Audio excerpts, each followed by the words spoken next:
સુરતમાં ફરી ગેરકાયદેસર ગર્ભ પરીક્ષણના રેકેટનો પર્દાફાશ થયો છે। કોસાડ રોડ પર શિવમ હોસ્પિટલમાં ચાલતા ગેરકાયદેસર ગર્ભ પરીક્ષણ પર આરોગ્ય વિભાગે દરોડા પાડ્યા હતા।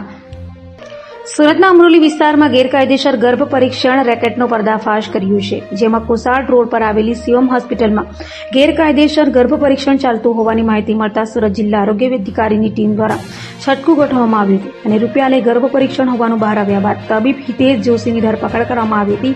સાથે હોસ્પિટલમાંથી એક સોનોગ્રાફી મશીન પણ સીલ મારવામાં આવ્યું હતું। તો BHMSCની ડિગ્રી હોવા છતાં તબીબ હિતેશ જોશી ગર્ભ પરીક્ષણ કરતો હોવાનું સામે આવ્યું છે।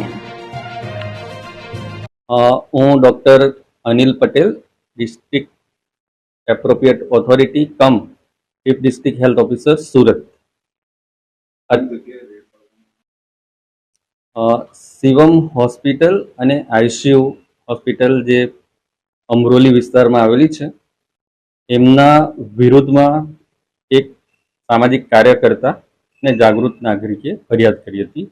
એનું આખું રેકેટ પકડાયું છે અને જે એજન્ટ મારફતે ગર્ભ પરીક્ષણ કે જેમાં બાબો કે બેબી એટલે કે છોકરો કે છોકરીનું પરીક્ષણ કરવામાં આવતું હતું અને એના જે પેશન્ટ સગર્ભા બહેનોને અહીંયા મોકલવામાં આવતા હતા, એનું ડિટેલમાં તપાસ કરીને જે એજન્ટો હતા ત્યાંની ફરિયાદ હતી, એમના થ્રુ જાણવા મળ્યું કે શિવમ હોસ્પિટલમાં મોકલવામાં આવે છે।